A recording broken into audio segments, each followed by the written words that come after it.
Hello and welcome back to my channel. If it's your first time here, hi, what's up? I'm Gemma and I talk a lot about user experience and user interface design. If that's something you're interested in, then why not hit that subscribe button? So today I thought it'd be a fun idea to take a look at my first ever portfolio.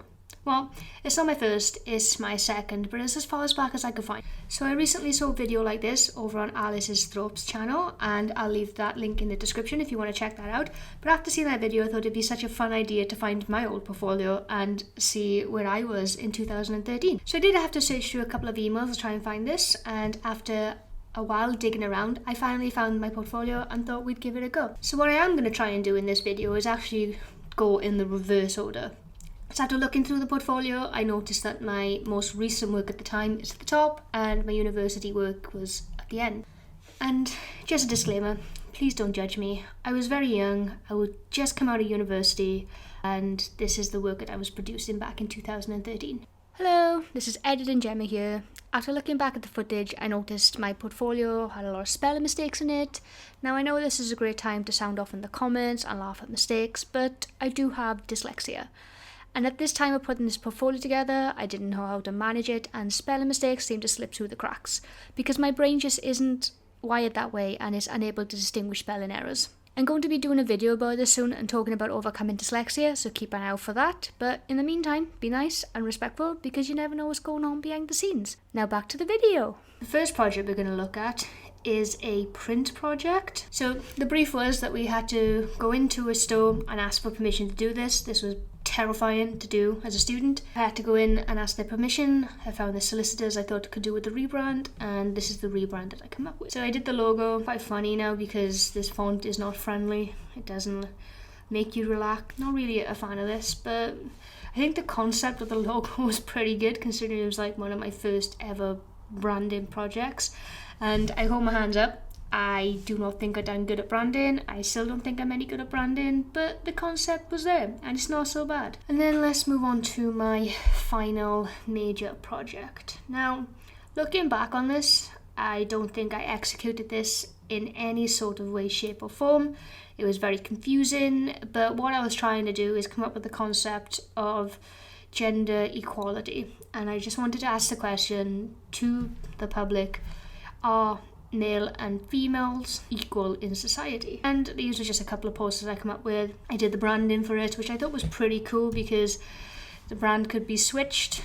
So if you hold it one way, it's an M. If you hold it another way, it's a W. And yeah, I actually coded this website. So this was actually a live website with a domain name and everything. And it was just simple HTML and CSS. But that was the final outcome for this. Could have been better?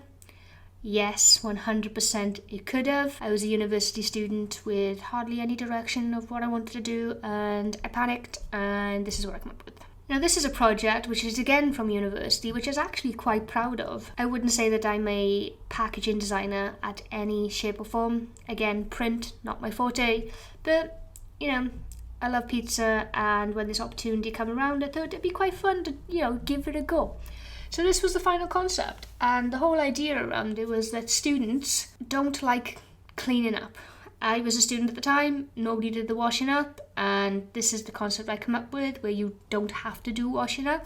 So the pizza box would actually break down into plates, and you could use this pizza box then to share out the food between everyone. Another university project, I did not work for Cardi Breezer. I would love to have worked for Cardi Breezer, but I didn't. I used like this colour scheme and we're a Cardian party. That was like my slogan I come up with. These guys then were my housemates at the time, and yeah, I photoshopped their shirts to say these things.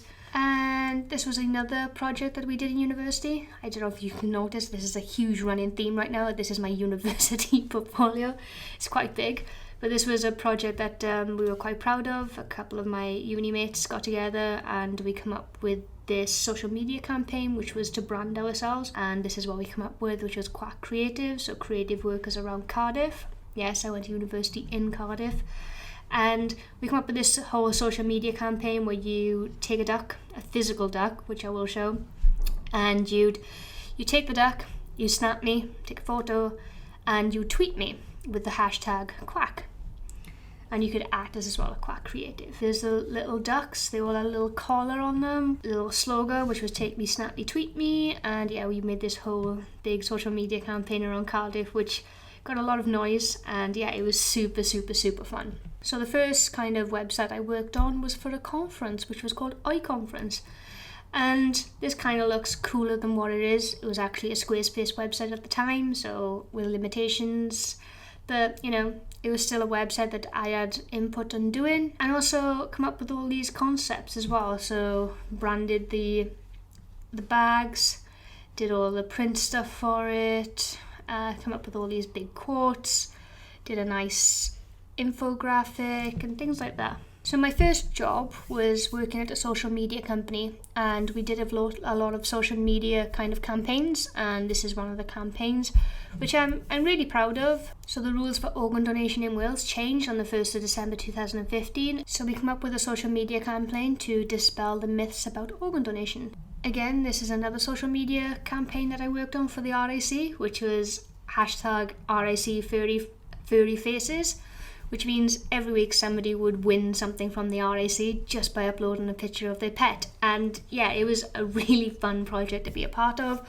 You don't really see things like this any day on social media. Social media has changed a hell of a lot since 2014, so you don't get to see these things anymore, but it's quite nice to look back and see the type of things that I used to do, which are no longer a thing anymore on social media. So I worked on International was quite a big clothes store in the UK before it shut down.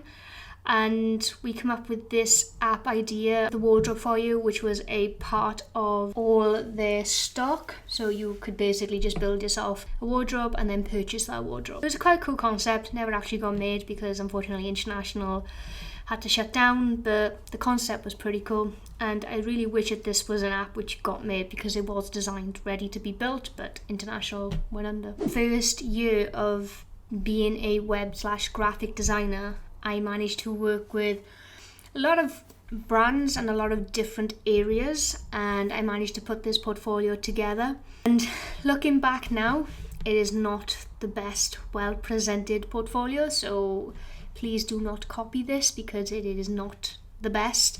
But for the time that it was, which was 2014 I believe, it wasn't that bad. I was just so young. It was very limited first year design. At the end of the day, it still gave me my stepping stone to where I am today. So this was my first ever job, and now I'm a senior UX UI designer, and my work does not look anything remotely like this. But it's actually quite humbling to look back at where I was and to see where I became now. I think that's the end of the video. I hope you like this type of content. I probably will do more stuff like this in the future if I ever come across things that I find within the archives.